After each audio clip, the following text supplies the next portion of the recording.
Hey guys, I'm Ray, and this is a blacksmithing video. So today is part 2 of dressing a hammer. In our first part, we dressed this 3-pound cross-feed hammer, and we used an angle grinder to do the majority of the work. We did a little bit of hand sanding, but most of what we did, we completed with an angle grinder. The first thing we used was a grinder disc, a regular average grinding disc. And then we moved on to a 120 grit flat disc. We did the vast majority of the work and dressed this guy so it is ready to forge. This time, I'm going to show you how to dress a 2-pound forging hammer. One side is going to be flat so we can do more finishing work, and the other side is going to be more rounded as a forging side of the hammer. For this project, instead of using the angle grinder, we are going to use the bench grinder. The bench grinder is a great tool to have in any shop, but it is a little bit more expensive and it's kind of an advanced tool. Basically, it is a grinding wheel that you can affix to a bench or a stand, and it will allow you to move the piece instead of the machine. So it's a little bit easier to use for this particular project, and it should go a little bit faster. This is my bench grinder. On this side I have a stone wheel, and this is for general purpose grinding. Anytime I cut a piece of material and I still have flashing on the end, I use this guy to get rid of that. I also use it for just grinding pieces, anything that's small enough that I can pick it up instead of the machine. And then this side over here is a belt grinder attachment. I bought this several years ago and I'm not entirely sure where I got it. It was an online order, and so this is a 120 grit belt that I have on here, but any sort of belt grinder will work. Your standard 72-inch belt grinder is beautiful for these projects. So we're going to start the rough grind over here on the stone wheel, and then we're going to refine it on this 120 grit belt. So first of all, what I'm going to do is I'm going to take the belt off of here. It's going to cut a little bit of the extra torque off of this machine so that it runs a little bit quicker when we are doing the initial rough grind, and then I will put the belt back on when we're ready to refine it. Ordinarily, I would grind from this direction so that we have more clearance for our handle as I am grinding the sharp edges off of this hammer, but because I want you guys to be able to see what's going on, I am going to grind it this direction, which means some of the underside of this hammer head is going to need a little bit of it's going to be a little bit difficult to get to. Hopefully, if I rotate the whole handle down, I should be able to get that last little bit of the edge on this hammer. So basically what we're going to do is we are going to rock the hammer back and forth in this direction. And we're also going to be rotating it side to side, right? So we've got a vertical rotation and a horizontal rotation to get all of those sharp edges off of the face of this hammer.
just like I grab my finger a little bit. That's always kind of a concern when you are doing this.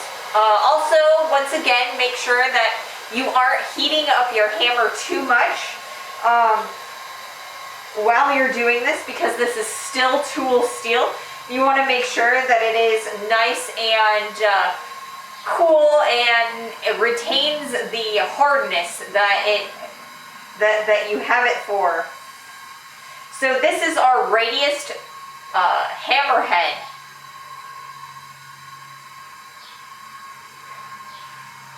And it looks pretty nice, very smooth. So we've got some, it's a little bit too rough, but other than that, it's a really smooth, really nice, rounded, radiused head. I like that quite a bit. So for this side, we are just going to take off this really sharp bevel and kind of smooth that out. So we're going to leave that central area alone a little bit, although there is a weird nick right there, and we'll take that off. But we're going to try and keep this relatively flat and make sure that we've got a nice flat side and a radius side. So I have cleaned up my grinder bite, and now we are going to work on this head right here. So basically, instead of doing a rounded head, we're going to try and do a flat head. There is a little bit of a nick right there that I want to take off. So we'll spend a little bit of time there just flattening this all out, making it nice and pretty. So we're also going to get rid of all of these really sharp lines in this bevel and round those out just a little bit. So here we go.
When you're done, it should look kind of like this. We've got a very flat face on the front, but all of those really sharp bevels are kind of gone. We've got a little bit of sharpness on the back edge here, but that'll be all right. We'll take a little bit more of the sharpness off with the belt grinder.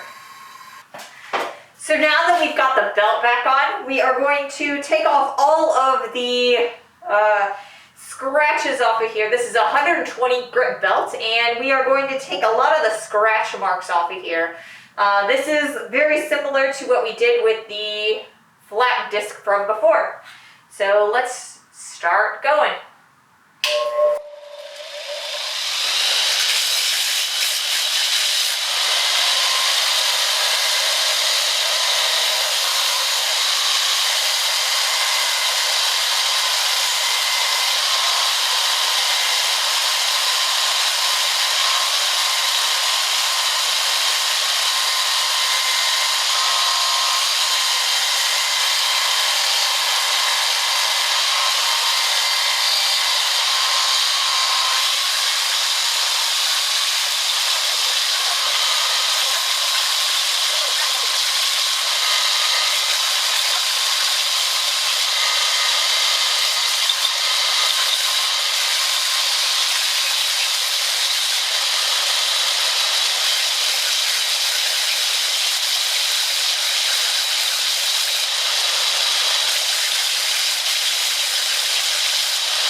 done, it should kind of look like this. So you've got a nice flat here and a nice round here. We've taken quite a lot of those scratches right off of there. So I'm going to take a bit of 400 grit sandpaper just to get a little bit more of this off of here, and I will show you how that looks when I am done with that. So overall, this is a really nice, beautiful hammer, and it's almost ready for forging.